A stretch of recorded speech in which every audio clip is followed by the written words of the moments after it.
दोस्तों DD free dish setup box के अंदर लगने वाली या फ्री डिश सेटअप बॉक्स के अंदर लगने वाली ये वाली सप्लाई तो आप सभी लोगों ने देखी होगी।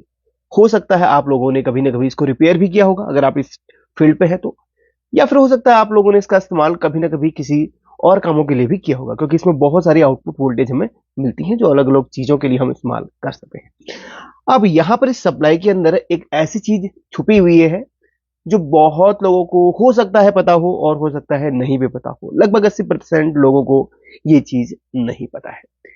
एक ऐसी जानकारी जो आपको इस वीडियो में मिलने वाली है, तो वीडियो कंप्लीट वॉच करना और जो भी चीजें मैं बता रहा हूं वो आप ध्यान से करना।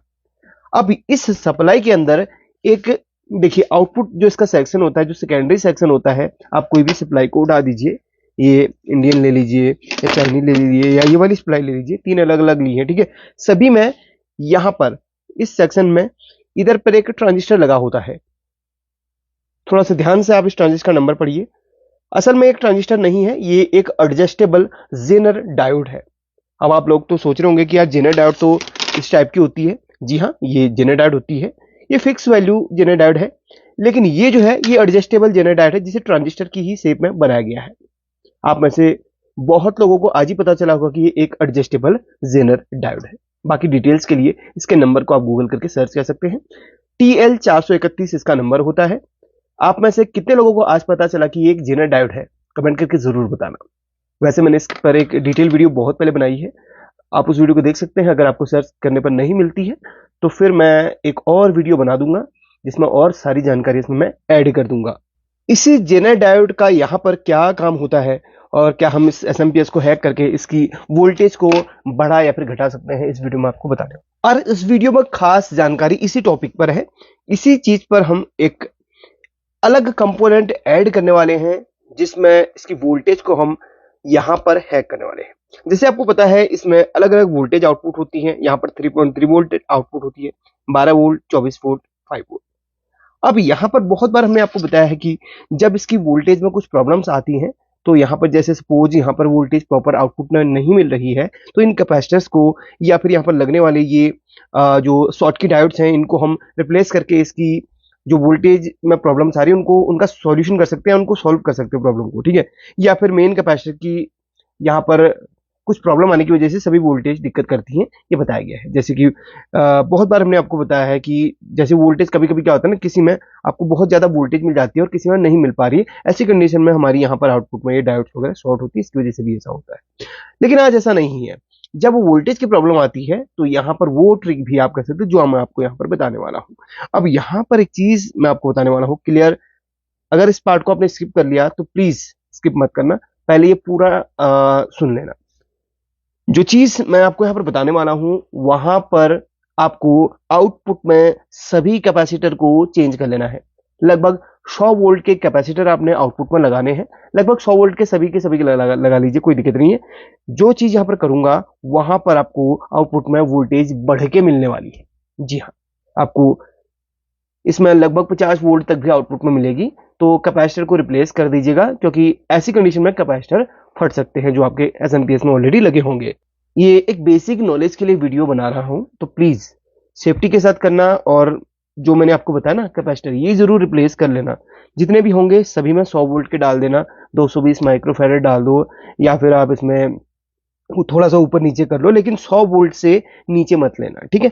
सभी 100 वोल्ट के रिप्लेस कर लेना। अब एक करके मैं बताऊंगा कि इतने इतने करने, तो नहीं, डायरेक्ट 100 वोल्ट के ही सभी कैपेसिटर आप चेंज कर लो। अब यहां पर मैं इस एसएमपीएस में पहले वायरिंग करता हूं और आपको आउटपुट वोल्टेज इसकी चेक करवाता हूं। चलिए मैं पहले इसकी वायरिंग करता हूं और इसकी आउटपुट वोल्टेज चेक करवाता हूं। अब मैंने यहां पर सभी कैपेसिटर चेंज तो नहीं करे हैं, सिर्फ मैं कुछ ही सेकेंड के लिए यहां पर आपको दिखाऊंगा।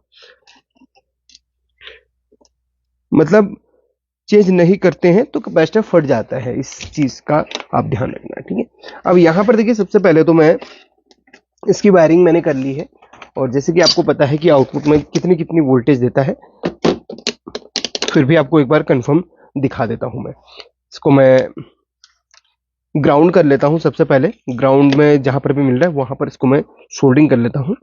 तो ये सेकेंड वाला और यहां से सेकेंड वाला हमारा ग्राउंड का होता है, तो इसको हमने ग्राउंड कर लिया है। अब इसके बाद देखिए, ये चिमटी मैंने ले ली है और इस तरीके से मैं सभी में टच करते जाऊंगा, आप यहाँ पर वोल्टेज देखते जाइएगा। ये देखिए यहाँ पर वोल्टेज, यहाँ पर आप इसमें देखिएगा। सबसे पहले इसमें चेक करवाते हैं आपको वोल्टेज 4.8 वोल्ट, ये 5 वोल्ट वाला पॉइंट है। इसके बाद थर्ड नंबर की पिन पे हम चेक करेंगे, यहाँ पर हमें थोड़ा सी ज़्यादा मिलेगी क्योंकि ये 21 से 25 वोल्ट तक का है, इसमें 22 वोल्ट हमें मिल रही है। इसके बाद हमें 12-13 वोल्ट समथिंग मिलनी चाहिए, देखिए 13 वोल्ट मिल रही है। और सबसे लास्ट में हमें 3.3 वोल्ट की समथिंग मिलनी चाहिए, जो कि चलिए 3.4 वोल्ट है, 1 वोल्ट थोड़ा बढ़ के ही आती है। अब जब लोड में लगेगा तो फिर मेंटेन हो जाती है वोल्टेज। तो लगभग सभी वोल्टेज यहाँ पर ठीक है। अब यहाँ पर आप देखिए, इसको मैं कहीं पर भी सोल्डरिंग कर लेता हूँ, किसी भी वोल्टेज वाले में सोल्डरिंग कर लेता हूँ। तो जैसे चलिए हम इसको कर लेते हैं इसी में कर लेते हैं, कितना वोल्टेज है 13 वोल्ट, 12-13 वोल्ट वाले में इसको सोल्डरिंग कर लेते हैं। अब यहाँ पर देखिए 13 वोल्ट यहाँ पर आपको दिख रही होगी। अब मैं किसी एक जगह पर इस चिमटी को लगा के किसी कंपोनेंट को शॉर्ट करूंगा और यहाँ पर आप वोल्टेज देखेंगे कि यहाँ पर वोल्टेज गड़बड़ हो जाएगी। देखिए 13.5 था ना, 13 पॉइंट यहाँ पर कितना हो गया, देखो ध्यान से देखो 13 पॉइंट्स, ये देखिए मुझे लगता है कि शॉर्ट करने से भी काम नहीं बनेगा, तो इसमें हाँ 14 वोल्ट यहाँ पर हो गया। देखिए चिमटी सही तरीके से टच नहीं थी, तो मैंने चिमटी यहाँ पर एक जगह पर टच करी और यहाँ पर वोल्टेज गड़बड़ हो गई, बढ़ गई थोड़ा सा। अब चलिए इसको मैं डिस्कनेक्ट करता हूँ, या इसको मैं ऊपर से पावर से डिस्कनेक्ट करता हूँ, अब आपको समझा देता हूँ। देखिए इस एसएमपीएस में ये TL431 जो यहाँ पर जेनर डायोड लगती है। अब जेनर डायोड में 3 पिन है, देखिए वैसे तो 2 पिन होती है, एनोड कैथोड, बट इसमें 3 पिन इसलिए होती है क्योंकि फर्स्ट वाली इसकी रेफरेंस की होती है, दूसरी एनोड की होती है, तीसरी कैथोड की होती है। ध्यान से देखना, ये इसकी रेफरेंस पिन होती है या ट्रिगर पिन आप कह सकते हैं, और बीच वाली इसकी एनोड होती है, ये वाली कैथोड। यानी कि जैसे सभी में होता है एनोड और कैथोड, इसमें वही है, लेकिन एक पिन एक्स्ट्रा दी गई है जो इसको ट्रिगर करने के लिए है, इसकी रेफरेंस पिन है। अब इसी पिन को हम यहाँ पर इसी पिन को हैक करके इसकी वोल्टेज को हम वो कर सकते हैं। अभी जो एडजस्टेबल जेनर होता है, इसकी भी एक वो होता है, एक इसकी लिमिट होती है, इतने वोल्ट से इतने वोल्ट तक ये होना। वैसे 1 वोल्ट से लेकर 40 वोल्ट तक इसकी एक लिमिट होती है, इसको कितने भी वोल्ट का बीच में आप बना सकते हैं। लेकिन यहाँ पर हम इसकी जगह पे एक लगाने वाले हैं, क्या, ये हमारा 47 किलो ओम्स का एक टोन या पोटेंशियोमीटर। इसकी जगह आप प्रीसेट ले सकते हैं, मैंने एग्जांपल के लिए इसको लगाया है, आप प्रीसेट ले सकते हैं।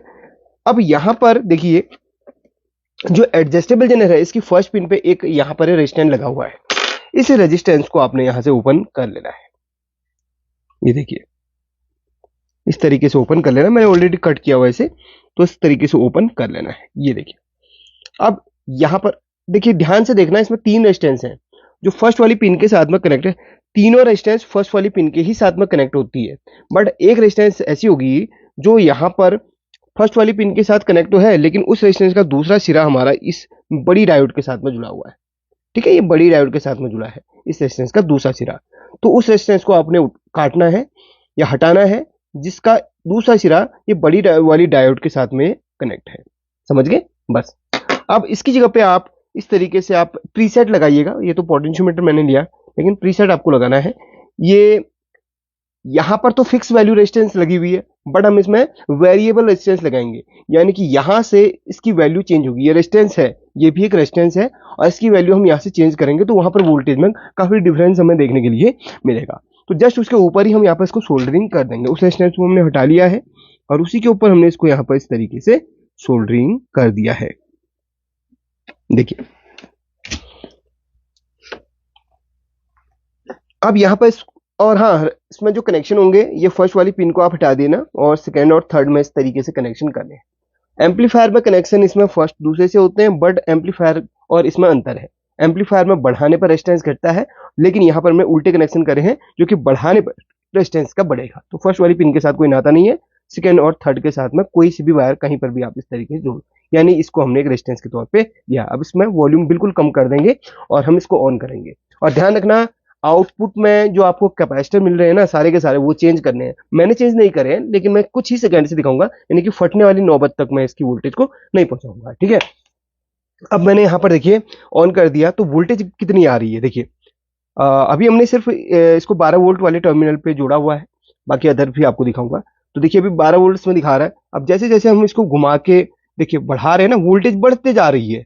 ये देखिए बढ़ते जा रही है, 13-14 पहुंच गई। चलिए मैं एकाएक वोल्टेज बढ़ाता हूँ, फिर कम कर दूंगा, क्योंकि कंटिन्यू अगर इसको रखूंगा तो हमारे जो कैपेसिटर्स हैं वो फट जाएंगे। तो कुछ सेकंड के लिए देखना। ये देखिए कहां तक पहुंची वोल्टेज, आपने देखा होगा। ये देखिए 33, करीब करीब 33 तक पहुंच गई थी। अभी कम होगा क्योंकि हमने इसको बिल्कुल ऑफ कर लिया। यानी कि इसको ट्रिगर, जो उसका ट्रिगर है उसको हमने हैक किया हुआ है। एडजस्टेबल जेनर का जो ट्रिगर है वो हमने यहाँ पर हैक करके उसी का रेजिस्टेंस है उसको उठा के इसको लगा लिया एडजस्टेबल, यानी कि ये वेरिएबल रेजिस्टेंस को। एक बार और दिखाता हूं आपको। ये देखिए 33 वोल्ट तक ही पहुंच गई, यानी कि जो 12 वोल्ट वाला इसमें है ना वोल्टेज, वो हमारी 33 वोल्ट तक पहुंच गई। इसको हम ऑफ कर देते हैं और इस वाले वायर को हम डिस्कनेक्ट कर देते हैं। और जितना भी यहाँ पर अभी एसएमपीएस को मैंने ऑफ किया, ठीक है। अब ये देखिए शॉर्ट करके हम इसको डिस्चार्ज कर लेते हैं और इसको फिर अब मैं लगा रहा हूँ, सभी वोल्टेज चेक करवा रहा हूँ, ठीक है। अब इसको हम 3.3 वोल्ट वाले पॉइंट में लगाएंगे, जो कि यहाँ पर है। इधर पे जोड़ लेता हूँ, यहाँ पर या यहाँ पर कहीं भी जोड़ लो, जहाँ पर भी आपको उचित जगह लगे। अब इसको देखिए अभी ऑफ किया हुआ है, ऑन करता हूं तो वोल्टेज हमारी 2.9 आ रही है। अब जैसे कभी इसका उपयोग आप कहां पर कर सकते हैं, जैसे कभी कभी क्या होता है ना, आपके एसएमपीएस में वोल्टेज सभी के सभी बहुत कम आ रहे हैं, तो इसको लगाकर आप अपनी वोल्टेज फिक्स कर सकते हैं। तो इसको बढ़ाएंगे तो यहाँ पर 3.3 पे हम इसको फिक्स कर देंगे। सपोज लोड देने के बाद और प्रॉब्लम्स आ रही हैं, तो फिर हम इसमें क्या करेंगे, थोड़ा सा इसको बढ़ा के और फिक्स कर देंगे। तो इस तरीके से, ये इसलिए मैं आपको बता रहा हूँ, ठीक है। जब वोल्टेज की प्रॉब्लम आती है तो या फिर इसका आप दूसरी जगह पे भी इस्तेमाल कर सकते हैं जहां पर आपको ज्यादा वोल्टेज चाहिए, बट आपको कैपेसिटर्स यहाँ पर सब चेंज करने पड़ेंगे, इतना ध्यान रखना। और जो 3.3 वोल्ट वाला जो टर्मिनल है उसमें वोल्टेज बढ़ के कितनी दिखा रहा है, करीब करीब 10 वोल्ट तक पहुंच रहा है। अभी मैंने इसको ऑफ कर दिया, फिर आपको दिखाता हूँ, ये करीब करीब 10 वोल्ट तक पहुंच चुका है। देखिए है ना, तो 10 वोल्ट तक पहुंच गया था ये देखो घुमा दिया मैंने, 9.5 10 वोल्ट तक उसने पहुंचा दिया था। तो 3 वोल्ट वाली जगह से 10 वोल्ट निकल रहा है। अब हमारे जो 22-23 वोल्ट वाला जो पॉइंट है उसमें से कितनी वोल्टेज आउटपुट हो रही है वो भी देख लेते हैं हम। पहले हम इसको ऑफ करके शॉर्ट करके सारी वोल्टेज को हम डिस्चार्ज कर देते हैं। अब जो 22 वोल्ट वाला है वो है ये वाला, थर्ड वाला। ये 22 वोल्ट यहाँ से मिलता है हमें एसएमपीएस में।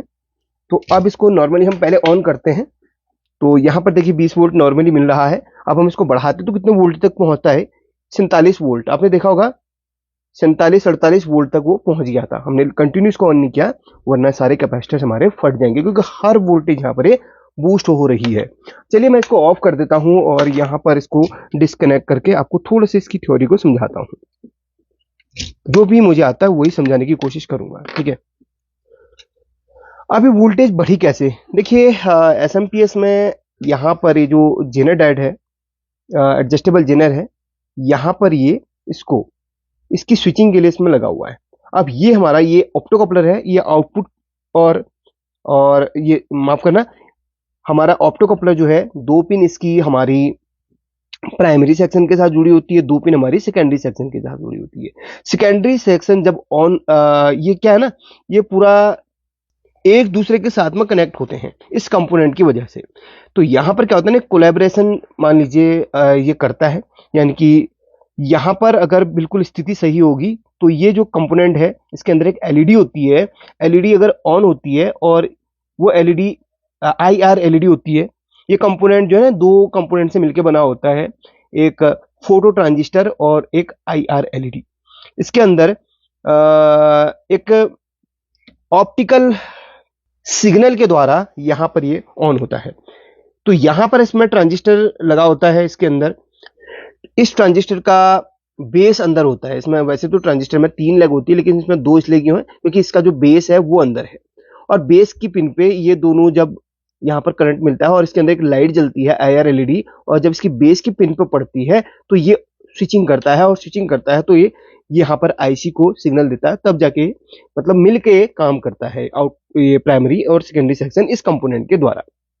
इसी कंपोनेंट के को ऑपरेट करने के लिए यहाँ पर TL431 लगाया हुआ है, और इसी को जो वोल्टेज है इससे मिलती है, यहीं से ट्रिगर करता है और यहाँ से इसको वोल्टेज मिलती है।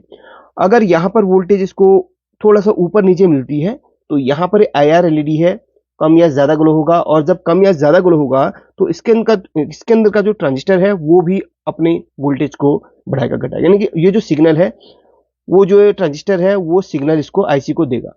तो आईसी उसी हिसाब से यहाँ पर वोल्टेज आउटपुट, यानी पूरा ये इस तरीके से सर्कल में काम कर रहा है। एक जो कंपोनेंट है उसके डिस्टर्ब हो जाने की वजह से यहाँ पर पूरा एसएमपीएस डिस्टर्ब हो जाता है, और इस डिस्टर्ब करने की जो प्रक्रिया है हम उसको हैकिंग करना बोलते हैं। यानी कि इसके द्वारा हमने इस कंपोनेंट को डिस्टर्ब किया, यानी कि इसको ट्रिगर किया और इसने इसको डिस्टर्ब किया, और इसने डिस्टर्ब किया तो इसने प्राइमरी सेक्शन को बोला कि आईसी को आउटपुट इसमें ज़्यादा करो।